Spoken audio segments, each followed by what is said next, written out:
Assalamualaikum warahmatullahi wabarakatuh. Alhamdulillahirabbil alamin wa bihi nasta'inu ala umurid dunya waddin.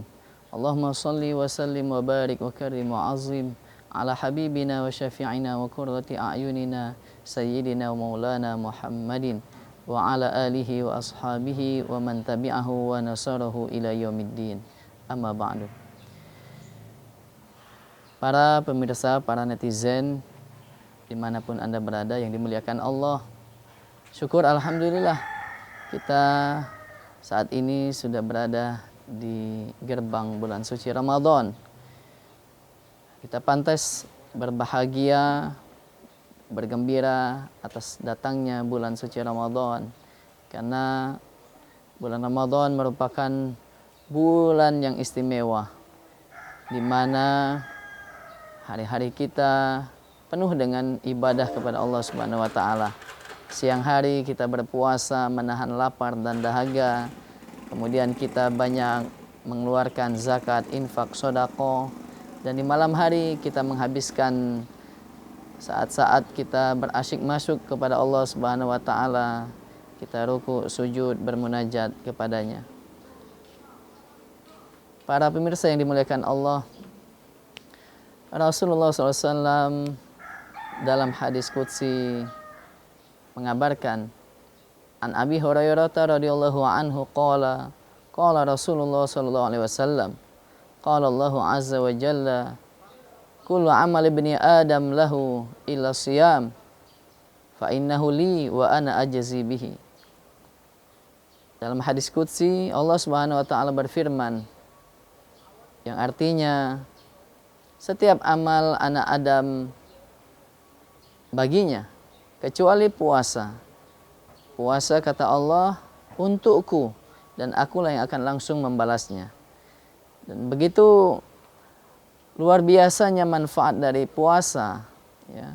Selain dia dapat menahan lapar dan dahaga, menahan syahwat kita, tapi yang paling penting adalah puasa memiliki arti yang begitu istimewa di hadapan Allah Subhanahu wa taala.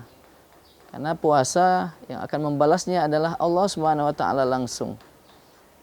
Menurut Al-Hafiz Ibnu Hajar, kenapa puasa Allah langsung yang membalasnya, dan kenapa puasa adalah untuk Allah Subhanahu wa taala? Karena kalau amalan-amalan yang lain seperti sholat, zakat, haji, itu dilakukan, dapat dilihat langsung oleh mata kepala kita dan kita dapat menceritakannya kepada yang lainnya. Tapi kalau puasa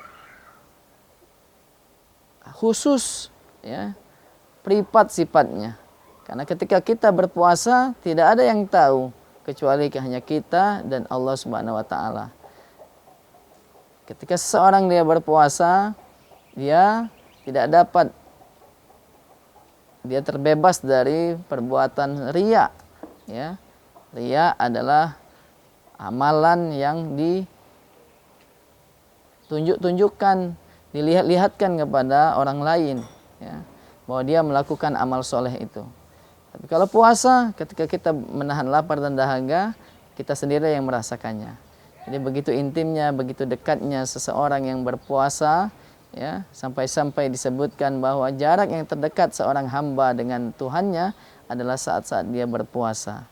Oleh sebab itu mari kita jaga niat kita saat-saat kita berpuasa, ya. Kita bukan saja menahan lapar dan dahaga, tapi kita maknai bahwa kita menjaga hati kita, ya, karena puasa adalah milik Allah dan Allah lah yang langsung akan membalasnya. Imam Ali pernah berkata, orang yang hidupnya hanya memikirkan perut dan di bawah perut, maka kualitas hidupnya sama dengan apa yang keluar dari dalam perutnya.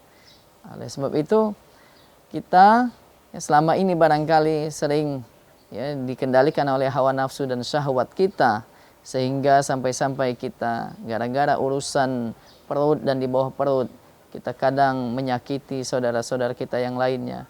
Bahkan kita begitu bebasnya melanggar aturan-aturan Allah. Nah, melalui ibadah puasa ini Ketika kita menahan lapar dan dahaga dan juga menahan hawa nafsu syahwat kita, disitulah akan memancarkan fitrah kembali. Oleh sebab itu, mari ya kita maknai puasa ini dengan memperbaiki kembali hubungan kita, kita dekatkan hati kita dengan Allah Subhanahu wa taala. Itu saja yang dapat saya sampaikan. Semoga ada manfaatnya. Wassalamualaikum warahmatullahi wabarakatuh.